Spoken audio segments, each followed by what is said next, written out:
SouthCoast. My name is Cabral with Buying SouthCoast Real Estate, and I do not want to introduce the person right next to me. I want him to introduce himself. So for those who don't know who you are or what you do you mind giving a quick introduction? Sure. My name's Cabral, one of the owners of C2S Energy off of Church Street. Partners Tony Santos. So been born and raised in South Coast in Bedford. Started doing a lot of real estate investment, renovation, flips, buying apartment buildings, and then have transitioned into the kind of the thermal envelope, build energy efficiency space. So yeah. So you started off buying and selling real estate, or how did you start off initially? Yeah, so I graduated UMass Dartmouth, went to BC for a bit, and then worked just a regular corporate job. Did Meditech, was more of a programmer-ish application specialist there. Decided that really didn't kind of almost extend my almost happiness and what I wanted to do in my life. So I was always trying to find the next challenge. So one day I was just randomly, I've always had this passion for real estate. So it would be on Zillow, auction.com, so on and so forth. And then we decided, I think probably 2017, maybe 2016, to start flipping houses. So we did that. We learned the whole process. You started going on RIA meetings, Real Estate Investment Association meetings. And one thing led to another. And then we did that for quite a few years. We buy and sell real estate.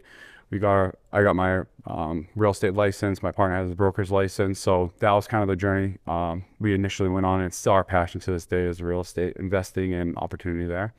Wow. So you guys started in 2016, 2017, officially investing in real estate. Yeah, I would say that's when I bought our first property. I always, when I was younger, I did it with my mom a bit. So my mom always had a duplex here and there. I had a couple single families, and she was big with me on investment, finding a good way to kind of put your money into assets versus liabilities, and really push that envelope. So I did that a bit with my mom. Then it got me interested in it. And then our first real estate deal, what I'd say more as an adult, was I was always interested in the creative aspect of real estate. Like coming up, didn't have much money, couldn't figure out like how to get it, didn't have the connections. So our first deal was I was working at Meditech at the time, and then it was a 5-family we still own to this day on Mallory Street in Fall River, where I needed to come up with 25% from the bank, but I couldn't figure out how to do it. So I ended up asking the seller at that time to do a 25% seller carryback on that note. So we ended up buying that 5-unit building. I think it was 230 at the time, where we brought, I believe, a couple thousand to closing, like one or two. And that was our first deal. And then the power of understanding that I could do that, I was like, okay, I think I got to start doing this because I got to figure it out because this is crazy. So you're telling me the first deal you ever did was owner financed for the down payment, essentially? Yeah. Wow. So you had like no deal, no money out of pocket for that deal? Yeah, basically none. Yeah. That's crazy. Yeah. I don't even know if banks let you do that today. Depending on the relationship, maybe. Yeah. So that was actually, I forgot that one got financed by Bank 5. Yeah. And I didn't expect it. So I called probably 15, 20 lenders, and they all said no. And then one day, for whatever, I don't even know how it ended up working back in the day, but his name was Steve at the time, and he's since retired, but they made it work. So Wow, that's awesome. That's really good. Somebody brought me that deal today, I'd be like, yeah, I can do it. 5 units for 230, no money out of pocket, just closing costs. That's crazy. So what did you do? You had 2 different loans, basically. You were paying them both back at the same time. Yep. They did like a cash out refi in a few years and paid her out. Yeah, exactly. So we did, I believe it was an interest only loan with her. I think she wanted 8% or something like that. Maybe it was 7%. I can't really remember the terms of the deal at that time. But exactly what you said. I would just have an auto payment to her, and then I think it was a 3 or 5 year note. I can't remember. It might have been 3, but we ended up paying her out in like 6 months because I didn't want to hold out. But like, we ended up getting equity and working other deals that ended up paying her out. But it was a powerful deal for me because it just opened up the idea, the opportunities, and I immediately had, I don't know, and probably a year later with all the sweat equity and getting it undervalued, I think we created probably $70,000, $80,000 in equity very quickly, I'm like, wait, that's like my salary or higher than my salary. So I'm like, all right, so I'm in the wrong spot here. And then I become the way my personality is, I get super hyper obsessive. So I'm like, okay, so let's just figure this out. So then I just went to town and just Just like, kept I kept replicating, trying. replicating. Yeah, I kept trying to find deals on Zillow. And at that time it was plentiful. And there were a lot of options there. So yeah, one thing led to another, and then yeah, we started doing a lot of deals after that. How do you analyze your deals like then and now? Has anything changed? Or Well, so in that time, I'm not looking really at the smaller deals now per se. We're more focused on our energy business. So we're actually exiting quite a few properties, but in terms of the overall analysis of it, it really wouldn't change to me. It's straight income, expenses, net operating income, what's value, and most importantly, what the value add opportunity is. I've always looked at that more than anything, is what can this get to? And I really try to keep it simple, and that's it. It's so what our rents are in this area. Can I get to a certain level? And after you get to a commercial kind of loan and a commercial deal, the value of the property is directly correlated to the income it produces. So it's like I really tried to find the ones that were just under rented. And I still do that to the day, because you can create a salary just from adding $25 and rent at $50, depending on the number of units, obviously. so you basically find undervalued properties, but is there a percentage? Say for example, if property's worth 400,000, do you want to try and buy it at like 300,000, like 25% off, or how do you go about doing it? Is it just strictly equity play? Is it like a cash flow play, or is it everything? You kind of value out everything. And that's a great question. If I was like doing it, it's can I BRRRR it? So buy, rent, rent, refinance, renovate. So the whole BRRRR method, that's can I get this into it with raising money, whether it's hard money, private investors, whatever.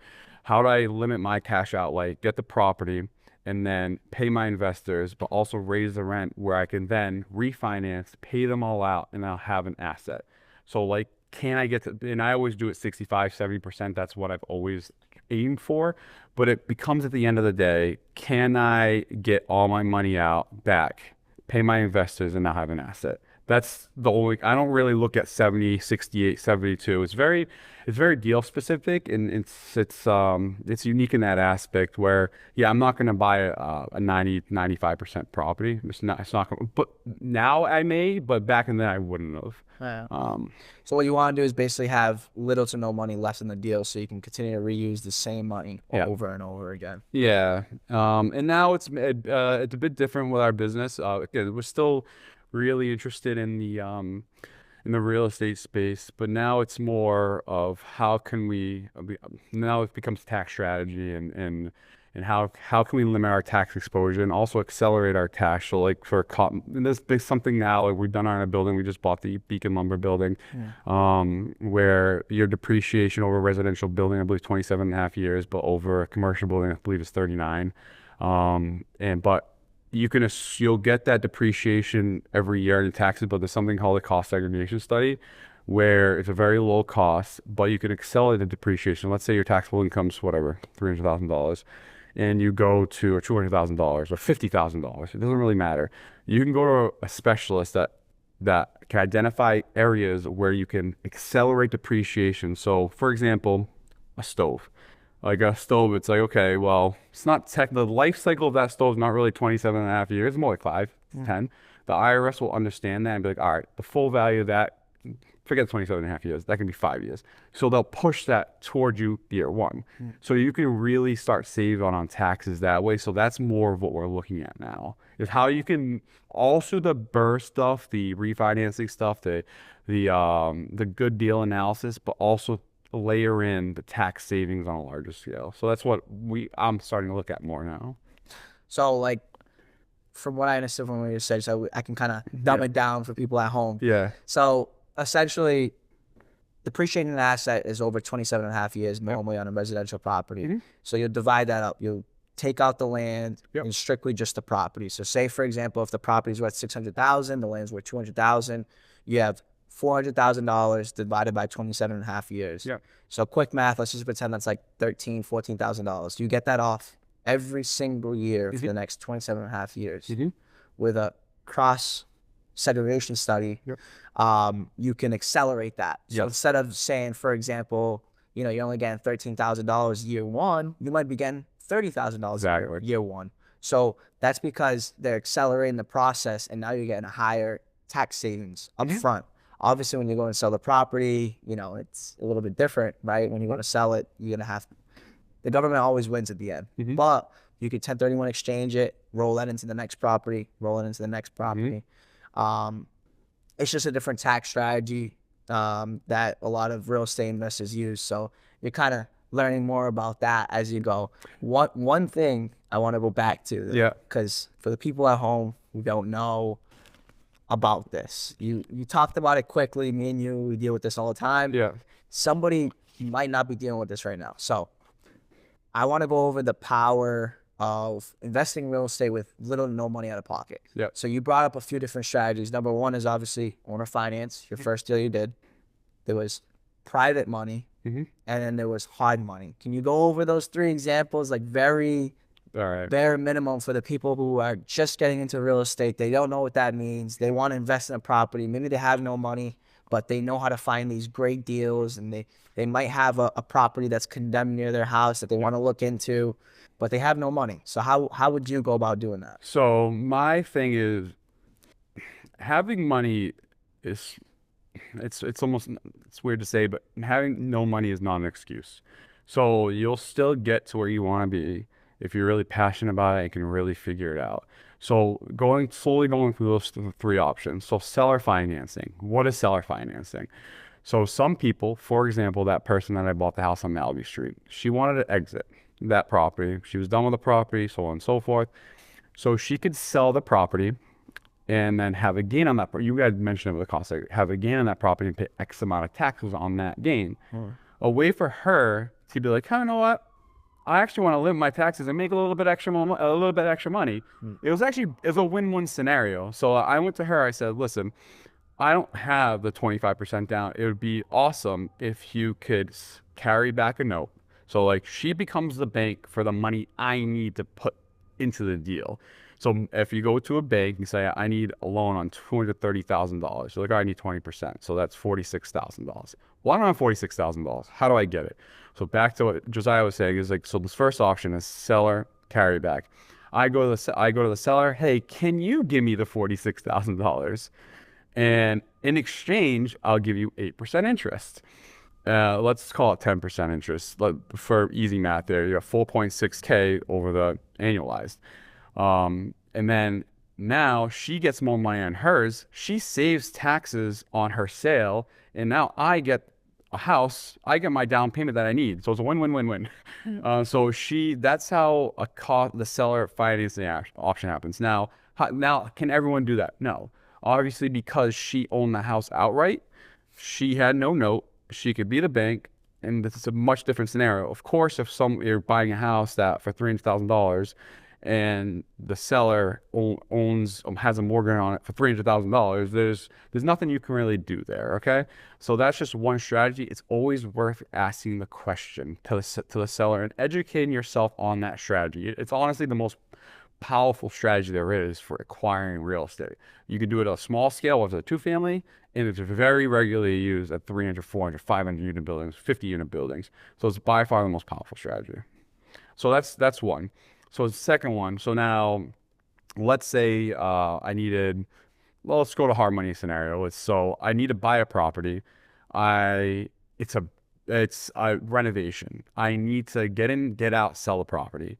So a lot of banks, traditional banks, they're not interested in fix and flip loans. They don't have that. It's too risky for them, and rightfully so. They're more interested in assets that just will produce, collect my interest, see you later. I'm not into this whole flipping thing. I want to hold the note for a while.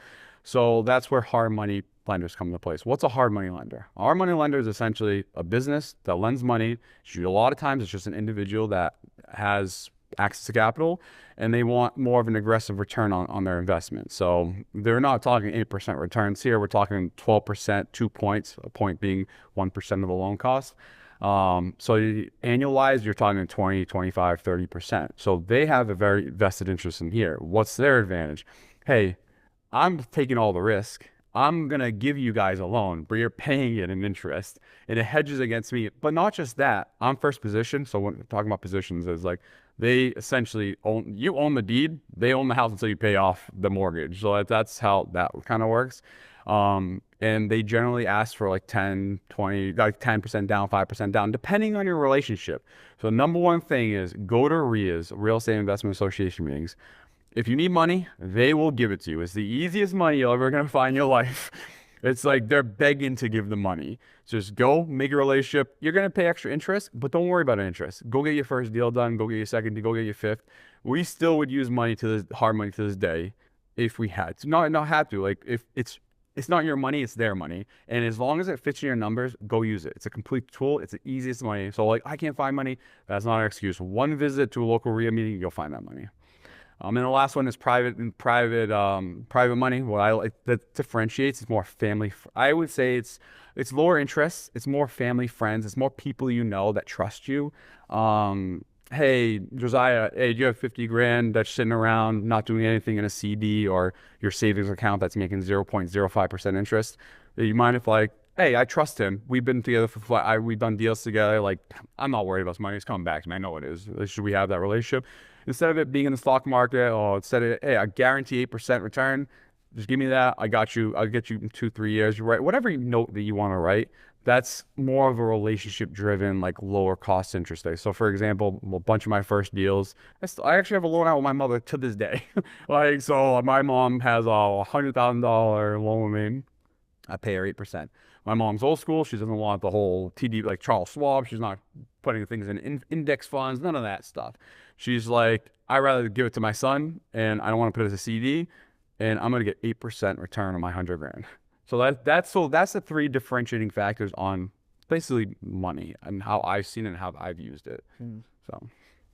So going back to the hard money thing, because I like to give people examples so that they kind of understand. Yeah. So say, for example, what he was saying about the points. So normally a hard money lender is a little bit tougher on you than a traditional bank and a private lender, right? So they're going to charge points. So depending on your relationship with them, maybe this is your first deal, right? So it's going to be more than 1 point normally, say 2 or 3 points.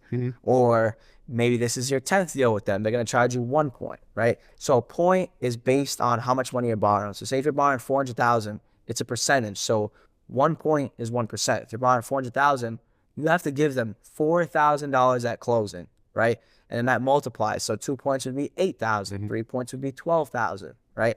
At closing, you got to come up with this money. So if you're buying a 3-family for $400,000 and you're getting 10-1, so that's normally 10% interest only payment, 1 point, you have to come to closing with $4,000 plus your closing fees, right? And whatever other requirements they require. Sometimes it's 10% down, or sometimes there's no money out of pocket, right? It's just the points, depending on your relationship with your hard money lender. And then you kind of go from there.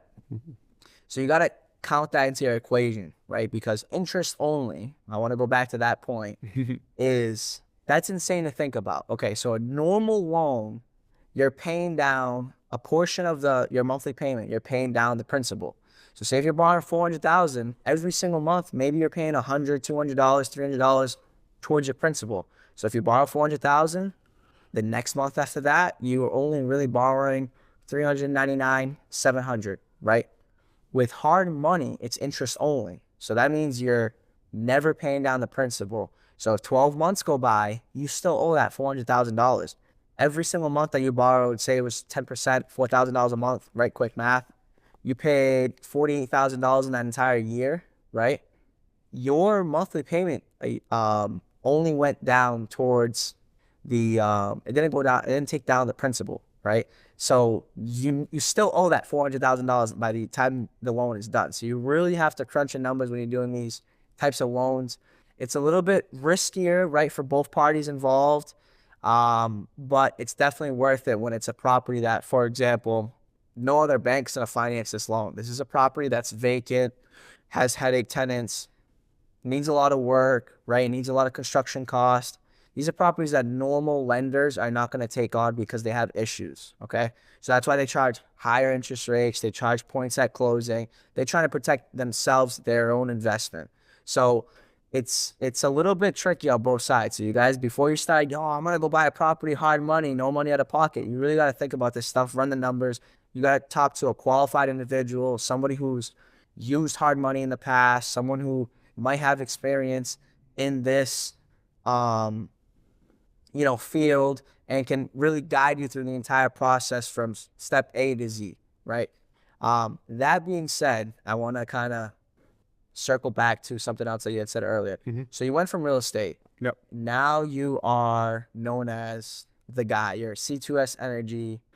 What is C2S Energy, and what do you guys focus on? That's a great question. So, I'll talk about C2S Energy and how it was born. So, in any realm of life, or I guess business, so we were doing real estate heavy at the time. We like to. I know a lot of people have different streams of income, or their goal is to like. There's actually debatable topics about that, on whether you should be all in one topic or really diversify and have different streams. But irregardless, during that conversation, I was in the office. So at this time, C2S development at that time. It was alive. I think we were doing 10, 12 flips at a time. And it's like, okay, well, one day we had Mass Save come up. So it was our property in Singham Street, which we literally just sold yesterday. We bought a property in Singham Street for $85,000. 203, 205 Tingham Street. It was 3 family in the front, a single family in the back. How do we get that deal? I know this is a separate conversation. We can get into it, but it was the whole, we buy a house and sign, direct mailers, but so on and so forth. We bought the house, we renovated the house. Absolute nightmare. Worst scenario ever in terms of the building department, how I have to deal with this, doing that, doing this. It made me want to quit everything, basically. I was like, no, it is what it is. We kind of roll the punches, which is another, I know, probably a mindset question down the road. I'm going through one of those right now at Dartmouth. I'm like, oh my God. Yeah. It's crazy. But it's the best thing that ever happened to me in that. But regardless, we needed to insulate the house to code. So I'm like, all right, Tony, my partner, actually used to work for an insulation company in his early 20s. So he knew a lot about insulating. So he was a crew chief, an installer, he knew everything about Mass Save. He ended up being a Mass Save inspector. So he'd go around inspecting jobs. So he's like, yeah, I need to get it insulated. So he went to the building department. He was like, hey, I know we need to, generally speaking, we insulate before the drywall's up, but hey, Mass Save out of this program. You mind if we throw the drywall up first? And then we'll get Mass Save in here after the heating systems are in, because like I can't foot 20, 30 G's for this install versus getting it for free. And he's like, no, what, they were actually reasonable. Yeah, get Mass Save in here. So I'll never forget. I'm like, wait, hold on. Like Mass Save's coming in here and they just blowing all the walls for nothing. Like what are we talking about here? And like I was so confused. He's like, oh yeah, like it's all paid by us, the ratepayers, and their target market is multifamily buildings. So long story short is, we got Mass Save there, and it was his old company that went and installed the building. They were there for 2 days, and Tony's like, Kyle, you don't get it. He's like, you don't get it. Like 2 days, like the revenue, it was a 30,000, I think it was actually like a 20-something $1,000 contract. And they did it in 2 days, and obviously labor and the margin, like it's honestly great money. And I was like, okay. He's like, we should just open up an installation business. I'm like, all right, like whatever, sounds good. And we were sitting on our table, like, how do we do it? And it's like, I don't know, I'll email some guys. So we got a contract, and then we submitted the contract, and it was an effort to hedge against our real estate. So that's what started C2S Energy. So basically, it was just kind of like, hey, I think we should do this. It's like, they're making a lot of money. Can we copy it, replicate it, but make it better, right? Make it better, and it was related to our real estate. So this kind of beautifully transitioned to it, because it was a benefit. We saw the benefit because our own real estate dealings that we like, all right, you can get this at $0. There's a bunch of multifamilies in the city. We could probably offer this as a service. You have the experience, Tony. Why? And we kind of want to hedge. We can maybe like not put all our ducks in one basket. So that's what happened. So I got a question. So yeah, let me get this straight. You used to work for, you said, was it like Meditech? Yeah, Meditech. Yeah. So you did that. You kind of semi-retired, did real estate only, or were you still at the time working for both? That's a good question. So that's a great question. So I was so miserable at my job. So I was definitely, again, obsessive. So like I always wanted a competitor. Like I'm always want to be the best at everything. Yeah. And it's more of an internalized thing. Like I'm not the one to showboat or say, and they vocalize it. But inside my heart of hearts, I think every entrepreneur, anyone that wants to be successful, or their definition of success, that's another topic we can discuss, but their personalized definition of success inside their hearts are like, I'm not good. Like, I'm not happy enough. I need to be better. I need to be better. I need to be better. Oh, wait, this guy's working just as much as me, but we got the same raise. Nah, I'm not doing that. So I did that year after year. So I'd be in my manager's office every year. I'm like, I smoked him. Like, I want more money. Yeah. But I got to a point, it's like the input never equaled the output. So like my input would never equal my pay outcome. And I realized I'm like, there's something else. There's something else. There's something else. And that's when I got obsessive with like, okay, how do I do something that my input does equal the output, where it's all on me? Like and then so at that point I was like, Tony, I'm miserable. I had just had a kid. My first year, my wife was pregnant at the time, my first child. And I was like, Jess, I'm quitting Meditech. And so she had a condo in Malden. I said, I think she was on paid leave. I was at the salary position. I said, I quit. I was like, Tony, you quit, I quit. I'm like, all right, I'm quitting. So zero salary, though we lived, and I'm like, Jess, it was in the next condo in Malden. I'm like, Jess, and then again, this is another conversation we can talk about is your life partners and all that stuff. But she's like, never questions. She's like, yeah, sell a condo in Malden. So we ended up selling a condo in Malden, paid our 20% capital gains tax. We just put the money in a bank account, and me and Tony did not pay ourselves for the first, I think it was 3.5 years in business. $0, and I just lived off that Malden money. And like, it just slowly started ripping down. I had a 401k. Everyone's like, no, transfer your 401k, roll it over. I said, can't do it. Taking all the fees.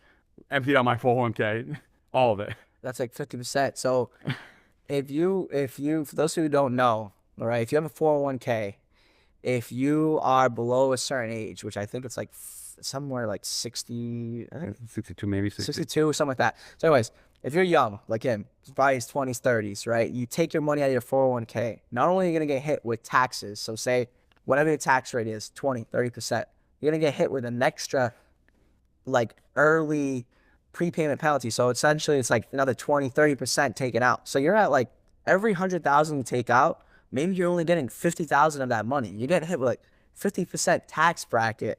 So he put all his money on the table. He said, I'm going all in. I believe in myself. I'm pulling out, say, whatever it was, $120,000. I'm only going to get 100,000 out of that money because the rest is going to go straight to taxes right away, right? And you're eating that fee, that 50% fee essentially, because he believed himself. That is insane. Not a lot of people would do that, right? That is crazy. Yeah, and like it's just there were no options. I was either gonna be miserable. I have a good family life. We just bought a property, like the whole Malden thing. I feel like my whole I always think about what's the worst that can happen. And I'm like, that's my biggest thing. What's the worst that can happen? You're gonna be so much more miserable not taking the chance than like I always thought about. It's like when I'm 70, like the whole idea of like, dude, is there anything I would have regretted or I wish I'd done that I didn't do? And I was like, that always eats me. That eats me alive. I'm like, okay, whatever. I pull it out. I know who I am as a person. I can always go somewhere else. I can always like have a side gig. I can always figure it out. That's just that wasn't an option. It's so funny because I never once thought when I did that, sell the condo. People call me crazy.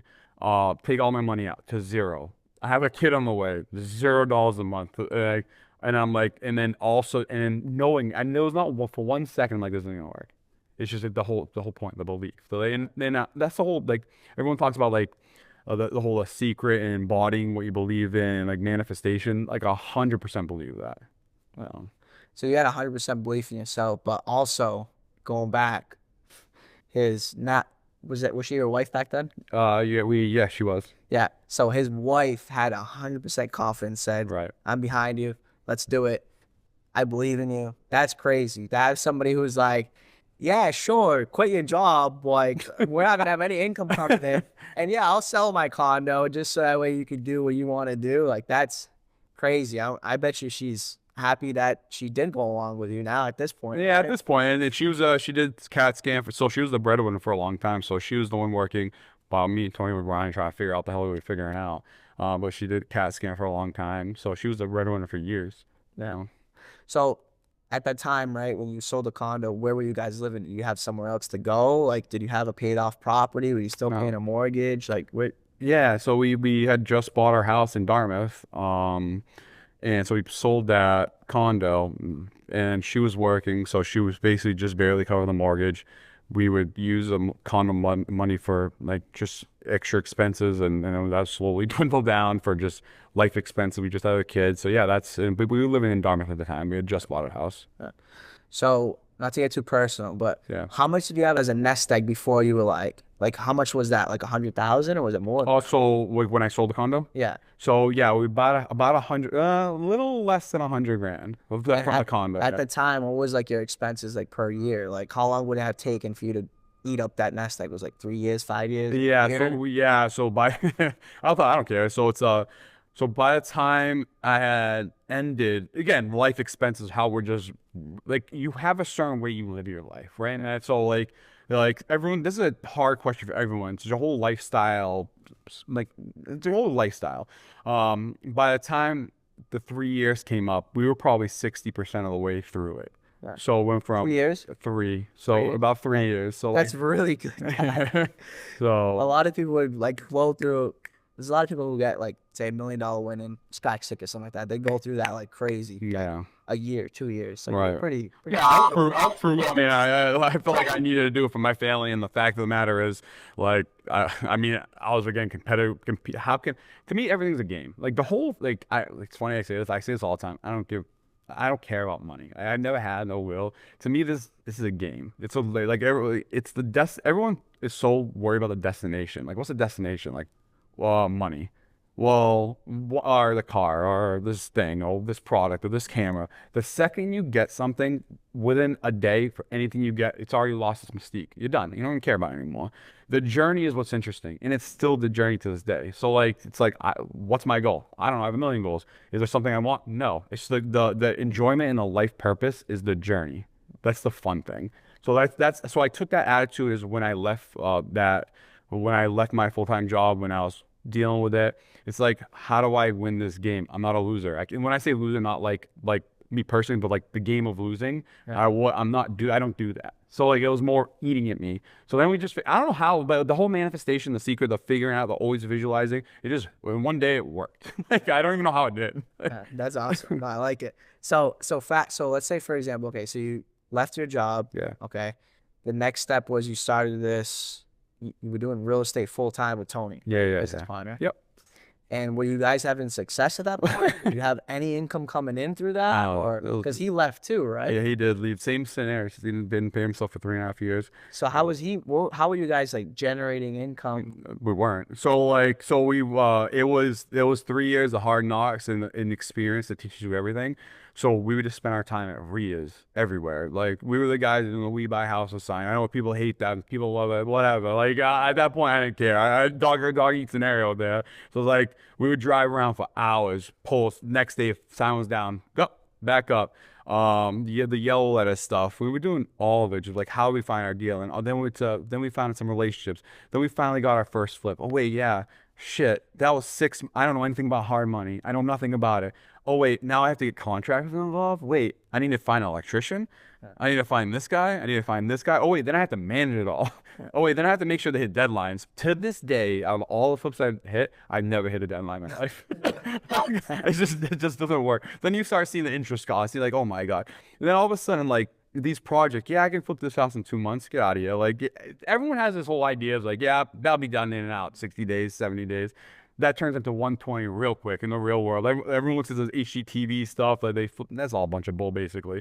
So long story short is, we would then have 4 or 5 months, and we'd make 20 grand on a property. I'm like, dude, we just spent 4 months of my life trying to flip this house, and all we got is 20 grand. Like, what's going on? 10 for you, 10 for me. And we still have the business to run. And then we do another one, get another 10. Then maybe sometimes we hit a home run, like we have 60, 70. And then sometimes we smoke one out of the park. We did one in Denver. We made over 100. But then there's one I went and took my hard money lender used to go to a property and like give us advice, like, hey, I'll lend this. And I'll never forget this. Me and Tony were in Attleboro once. And I'm like, Tony, we got a deal, dude. Oh man, this is sick. We renovate this, we're gonna make like 150, 200, it's gonna be killer. And I brought my hard money lender there. This is early on in the journey. He's like, Kyle, I never forget, Kyle, Tony, this house is atrocious. He's like, I would not touch this with a 10-foot pole. It's the only house he never lent on us. So, like, he's the only one. We did a bunch of deals. And then me and Tony thought we were smarter than him. Yeah. But, like, I don't care what he says. I'm going to do it anyway. So we bought it anyway with another hard money lender. And we ended up losing over $80,000 on that one house. Wow. So, but it is what it is. So, like, and this is before the whole C2S Energy conversation. And this is kind of transitioning to that. You know what's funny is, okay, so All right. relating to that. So I have a similar situation. So I've built a pretty good relationship with my current hard money lender all the time. You know what I mean? I run the numbers. I'm a numbers guy. So I go into the property. I see more or less what things are going for. I study the market because I want, like, once again, like he said, I want to be like the most competitive person, right? So I'm constantly studying. I'm seeing stuff. Sometimes I see someone buy a deal. I'm like, I wouldn't have bought that, right? It's just crazy, right? Crazy numbers these people are doing. So this property, I'm like, oh man, I'm gonna make so much money. This and that. My hard money lender's like, I don't know. Like, I think this is the number, and they ended up being right on that. And this one hasn't come to fruition yet. Knock on wood, but I can already see it. It's either gonna be a crazy loser, my first loser, or we're gonna break even. But I kind of was like very cocky. You know what I mean? I was like, man, like, you know, I'm never going to lose. Like, I know what I'm talking about. You know, I had this confidence in myself that maybe I should listen to them. But that's one thing I want to talk about. Me and you are very similar. So, you know, you're at this point in your life, you're very young. You've had all this success. You know what I mean? You keep going. At the time, right? You didn't have a proven track record because you had been doing it for such little amount of time, right? How did you get that confidence where you're like, no. I'm right. All you guys are wrong. And I'm going to prove you wrong in like 3, 4, 5 years. Right? How did you like hit that point? I didn't cultivate it. That's just, I feel like that's a personality trait. It's something that, like, that's a really hard question. It's a great question. If you have any like hint of passion regarding this, and for 1 second, if you really almost, it doesn't matter how you seem on the outside, if you really believe it on the inside, just always commit to yourself and always believe in yourself and always talk to yourself. You just can be competitive with yourself. It's not something I learned to do. It's something that, again, I think we're similar. I think as a competitor, it's just like, there was no other option. There was no other thought process. It's like, I'm always going to win, even though I know I'm not going to win all the time. Yeah. Like, I still to this day, I'm always going to win. But it's an arrogance, but not arrogance I want to show the world. It's arrogance I have shown myself. Yeah. It's almost like I'm talking to myself constantly. And as much as I know on the outside, it's like, no, you're not going to win all the time. And I won't let myself believe that. Because I'm going to lose. Of course I'm going to lose. But, like, I won't tell myself that. When you were younger, did you play sports like baseball, soccer? Yeah. I was a big sports guy. Yeah, I think that's like, now I have 2 daughters, right? As soon as they're old enough, I'm going to put them into something, gymnastics, soccer, whatever it is. Just because I feel like when I was younger, my mom put me into so many different things just to try these things out. And I think that really helped build my confidence. Now as an adult, I work well in teams. I'm kind of like almost like, I want to say, like a natural born leader where I just immediately, people are like, I say something right away, people are listening, right? Yeah. Not to pat myself on the back, but that's just how it is. Always, when I was in school, we'd have group projects. Everybody would turn to me and be like, hey, what are we doing, Josiah? I'm like, whoa. What do you mean? But that's just how I was, right? So I think that all stemmed from playing sports at a young age where you kind of like develop this like mentality of, you know, teamwork and leadership and you know, really kind of driving yourself as that top producer. Yeah, and I think sports is a big thing to do with that. And as crazy as this sounds, it's obvious, and this gets personal and you have to look at yourself, whoever's watching or whatever. You have to get more personal, even get earlier than that, is how you brought up and your father, mother figures, your mentors. You can look at it that a couple different ways. You'll have kids that are savages, never played sports, but how or why or whatever. So like, that's always in my mind now, because like, I'm not just competitive with this stuff, like myself with business, because it's your definition. I always say this. It's your definition of success. What's your personal definition of success? Like, that's not monetary. That might be purpose. That might be happiness. That might be all this stuff. So like, I'm competitive. Like, I have 2 kids. I have a 9-year-old and an 8-year-old. I'm competitive to the T. It's like, I want to be the guy that did this, but also as the guy that was present for the kids, that was also bringing my kids to every sport, that was also coaching, that was also around, that was also going on field trips. always. So it's like I'm competitive because I want them to see that I was like that. So I'm almost psychotic with that stuff because like there's so many people in the world that will sacrifice their home life for what they perceive to be success and money. And it's sad to see that. It's kind of actually horrible to see that. That's the majority of the world. I'm like, how can I be different when I play a game where I win both games? And I'm still dealing with that journey now. It's like pitching less with my kid, yada yada yada. I was like, but you can still have both.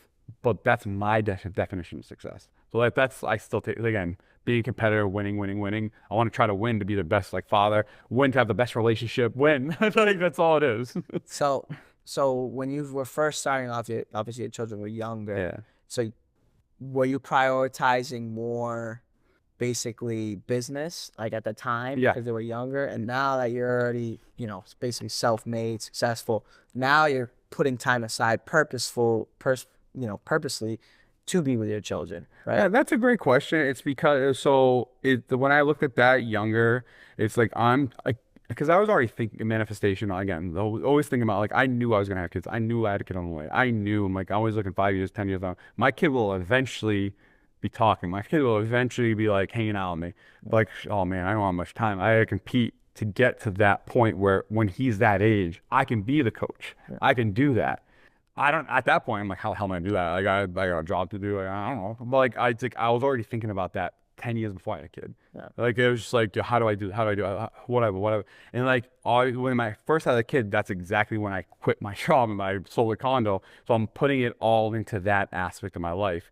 So and my kids obviously at that point, I was still at home. I was still put them to bed. I still do all that stuff. I was still very present. But at that time, obviously they're not talking. There's studies around that stuff. But I was present. But it's different than talking to your kids at that point because you can't. So I was taking that time, like, no, they're gonna be talking, so they're good. So I'm gonna grind, and all of a sudden, fast forward 7, 8 years where I'm now, like, my thoughts am now here. Like, again, I just went on my field trip with my daughter all day. I go to pitching lessons with my kid. I coach all my kids' sports. But like that wouldn't have happened, I don't think, unless I was obsessive about 10 years ago. So I got kind of a weird question, Yeah. right? So I'm a business owner too. I've owned businesses in the past, right? Not a lot of people think about this, right? Have you had times where you have to go straight to your personal business account, pull money out to pay for payroll, for example, or do this or do that? Like, are there any rock bottom moments where you remember and you're like, shit, like I should have quit my personal job. What am I doing right now? Right? Where you're like, this is crazy, right? Nobody would believe me if I said this. If I went and talked to my mom and dad right now, they would say, I told you so, right? Have you had any moments like that? Because a lot of people, they think glitz, glamour, Lamborghini Urus, Rolex watch, Patek, whatever it is. They don't see the behind the scenes. So have you had any experiences like that where you're like, Yeah, like I feel like if someone's saying that's part of the journey to, like, again, perceived success, that's part of the journey. I have a very, very difficult time believing that anyone that, like you said, the glitz and glamour that are shown in this light now have never had those moments. Because that's what it takes to get out of, like, that's what it takes. It really does. Like, yeah, and again, this example of me selling the house. I liquidated my 401k. I then had I opened up a HELOC. I just bought the house. I opened up a HELOC. I maxed my entire home equity line of credit on my personal house. I was barely paying that. All of a sudden, I'm like, oh my God. Like you said, payroll. Oh wait, I owe this hard money lender. Kyle, your check bounced. So let's go. I'm like, oh shit, how's it gonna work? And you know what? My mom trusts me. I swear I'm paying you back. I swear. But like obviously I talked to her like, hey mom, 8%, give me 50 real quick. Or my sister. There were so many times where it's like, but again, I always had the strategy and the belief and the understanding of the money's eventually, because when you're trying to do that many things with flipping and houses, a lot of times your debt can really compound quickly. You know the assets are in the back, but it's almost a timing thing. yeah. And so it's a timing thing. So how do we get through the bad? It's like, oh shit, I need to keep this hard money relationship good. I got to keep this strong. I need to pay him. I want to use him in the future, but I have no money right now. It's tied up everywhere. Then yeah, of course that's happened. It's happened many times, but then you find a solution. You have to fail forward. My biggest thing is you have to fail. If you need to fail and want to fail and want to fix your failure instantly. The more you fail, the faster you get to your perceived success. And that's the thing, like entrepreneurs, when you have your back against the wall, right, you're going to figure it out. You know what I mean? Like you have no other choice but to figure it out. So a lot of people don't really see that. They just say, oh, wow, this guy has XYZ houses, XYZ, units. He must be killing it, making a tons of money, right? You just don't know the daily stresses, right? Like the people, there's things that happen behind the scenes, sleepless nights where you're twisting and turning and you got to think about this, you got to think about that. And that's real life. You got to balance to pay, take from Peter to pay Paul, like you just said. Right. So it's kind of funny how a lot of people, they view business just all success, all success, all success. So I kind of want to end it on a highlight. I know we got to go soon. So going back, if you could talk to your younger self, what would you say to him to forewarn him, right? Like, well, how would you kind of protect him from the future? Would you change anything, No, I wouldn't. I honestly wouldn't change a thing. I would just, if I were to talk to my younger self in the way I'll talk to my kid, who I look at as like, every father always wants their kid to be better than they were. So I'll probably essentially say this to him. It's like, I want you to fail, and assuming I'm talking to me at that time, I want you to fail faster and more ferociously than I did. But I don't want you to fail and just fail and weep. I want you to fail and figure it out. And like, it's the process of trying to figure out your failures. Even if you won't figure it out, I'm good with that. The process of trying to is where all the value lies. Everything lies there. So would I talk to myself differently? No, I probably would have. It's crazy because I'm known as, like, in my friend group, I'm probably known as one of the more riskier guys, but but it's confidence and risk. It's not like crazy. It's because I'm super calculated. Yeah. So like, it's just confidence and risk. So yeah, I wouldn't really say that. I would just tell me, keep going, do it faster, do it harder, but don't ever sacrifice your morals in your family life. That's all. And that's the biggest thing to me. Like, So I know we got to go soon. So one last question. I'm going to say, C2S Energy, Yeah. what are you guys doing right now that's revolutionizing the future and also completely different than what any of your competitors are doing right now? All right, so with what we're doing right now is we were an installation company at first. We then now get into mini split heat pumps, but now we're seen as a full service energy efficiency company, right? So like right now, the wave and what's going to happen with the California and Massachusetts goals are going net zero by 2050. There's a lot of money being poured into the states for the electrification of this state. So we position ourselves, we're a one-stop shop, whether it's commercial, whether it's industrial, whether it's residential. People have nightmares about figuring out the rebate process, how much money can I get, blah, blah, blah. We'll talk to investors, we'll talk to architects, we'll talk to homeowners. But long story short is we're experts in understanding rebates for energy efficiency and your house. So what we can do for investors particularly, so every single multifamily building, every single investor-owned property can get zero cost installation and zero cost air sealing on their house. Now, on top of that, is in terms of we're a one-stop solution for all your building permit needs with electrification projects or your requirements or HERS rating projects. Anything in a house that you need to save energy on, or you want to take advantage of rebates that may be available, or maybe you don't even know the rebates are available. Hey, Kyle, hey, C2S, like, I'm doing this in my property. Like, do you got anything for me? Like, I'm trying to save money. We will figure it out for you. Like, you don't have to call Mass Aid, put it online, figure it out. Like, we will figure it out for you, and we'll make sure you get your funding. So that's our solution that's right now our vision is like being that one company that we can do your roof, we can do your siding, we can do your windows, we can do your heat pumps, we can do your electrical, we can do your asbestos abatement, we can do everything. Where it's one high value company that is acting on the best interest of you, and we'll find you any money that you may be leaving on the table, and also at the same time aiding in the Commonwealth's objective of electrification. So like, say for example, say someone buys a 6 unit, Yeah. right? A wicked old property, has fuses, has space heaters, maybe the windows are in the best condition of the old windows. You walk through the hallway, you feel a breeze coming in. You're going to walk into that property and you're going to advise that owner of the property of how to switch the circuit breakers, how to maybe do blown-in insulation or some sort of insulation, how to go from space heaters to maybe mini splits or heat pumps, right? So that's what you do. So I'm gonna simplify it even further. That like, you buy a property, that 6-family property, You come to me, you go, here's my electric bill, here's my gas bill. What can you do for me on this property? Point blank period. I'm see you later. And then we'll come back to you, be like, hey, all inflation free, all this free. Here's an option. Here are the rebates. You can get $200,000 worth of stuff at no cost, or $100,000, or nothing, or 500. We'll figure it out for you, so you don't have to worry about it, and we'll just be like, hey, here's an option. So that is a huge, huge opportunity for us. That's a huge opportunity for any person acquiring buildings. 100%. I gotta look into that. We gotta have a conversation about this. So I appreciate you, Kyle, for coming through. I don't know if you want to shout out. You have any Instagrams or Facebooks before we end it? Yeah, no, I'm the C2S Energy. That's all you need to know. Again, I'm very approachable on Church Street. I love to talk about business. I love to talk to great like-minded individuals. I just just reach out to us. We're always here. Yeah, sounds good. And you know who I am, Josiah Cordero with Buying South Coast. I appreciate you guys for viewing, and we'll talk soon.